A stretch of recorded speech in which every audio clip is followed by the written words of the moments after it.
session I just discovered something very awesome. I'm never gonna lose a pick again. It's so cool. What is life? Now you gotta learn how to do that. Me? Yeah, in fact. The problem is you have no other color to mask it. You have no color shield. It's just blackness and then orange. I just love cut it. my hair too, though. Oh, really? Yeah, that's true. It would have got lost in the mop you had before. Yeah. Oh, today is one of those days. This, I just want to, every single time that I ever do any modicum of anything that may sound like it comes even close to complaining, I want to qualify that with I am living my dream life and I wouldn't change a single thing. That being said, it can get very tiring and not overwhelming, but overwhelming sometimes. And the fact is, now that I even say that out loud, I shouldn't be complaining. I get to wake up literally whenever I want from Monday to Friday. And actually, now that I think about it, Sunday as well. Saturday is the only morning when I have to wake up early. Wow, I just talked myself out of being tired. So in the past week alone of doing the practicum, the business of Four Destinations Entertainment has grown and is promising to continue to grow, and projection-wise, we're looking at the most success we've ever had in any given month. Now, this goes well with kind of our 6 to 9 to 12 month plan of growth, and it's really reassuring, I gotta say. I don't want to say that there hasn't been a lot of work, because there has, but it does feel like this growth we've seen just in the last little bit has been natural and hasn't required anything less or more than, you know, just what we're doing anyway. Alex was in today, and obviously because future Liam videos are happening every single day, it's starting to get a little bit difficult to find something unique to record.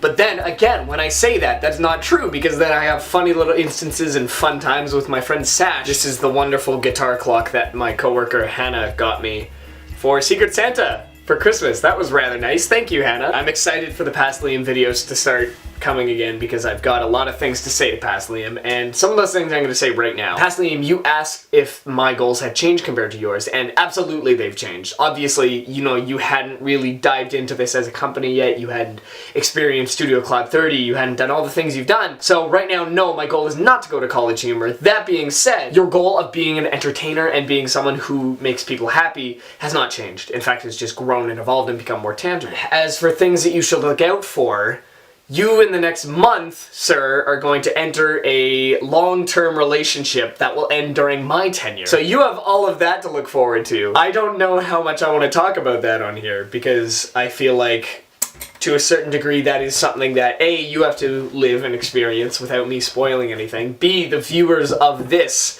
have to experience without me spoiling it. English. B, it's something that I think the viewers of this should experience without me spoiling anything. But C, you know, maybe that's starting to cross the line into too personal. But I date girls.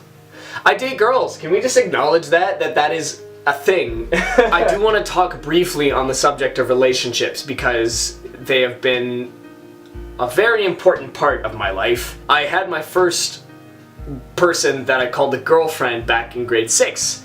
And I mean, we have perspective now, and we look back and we go, well, that wasn't important. You know, nothing counts before you're 18.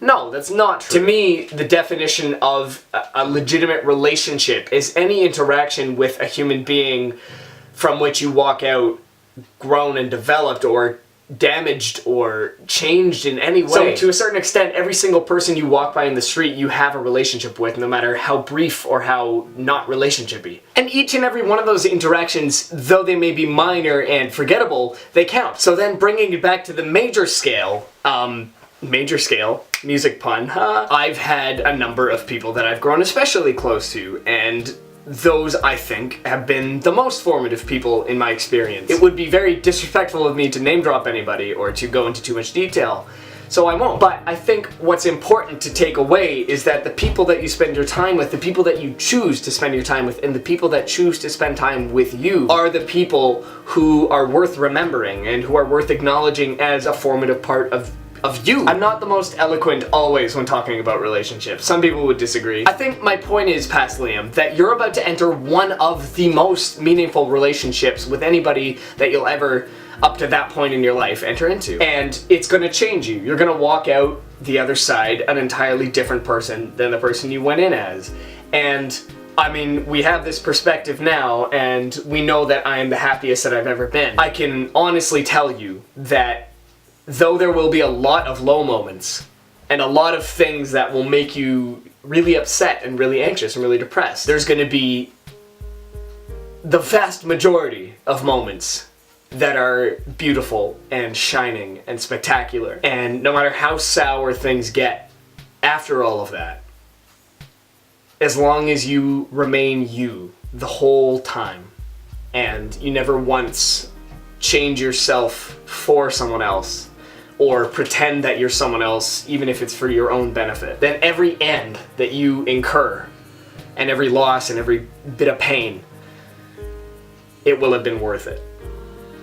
Because those are the people that make you you, and who show you how to become you. Someone I really care about asked me the other day if I had a book in front of me that was the entire story of how I met that person all the way up until we parted ways.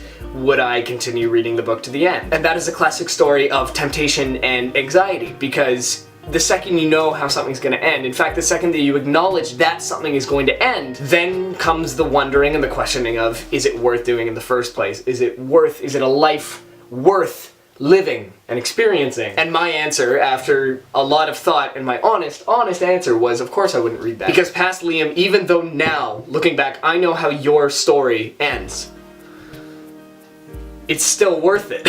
Every rise, every fall, every pain, every joy, everything goes into it. Everything is worth it, and everything will help you walk out the other side someone better than you were before. And I've got every ounce of confidence that whatever comes from me next will be the same way. The Liam Sturgess. I have no idea what comes next, and I know you have no idea what's coming next for you, though you have a pretty good idea. So I think you and I together, let's walk this path of uncertainty, and let's embrace the uncertain future, and let's not read to the end. Let's live out that book together.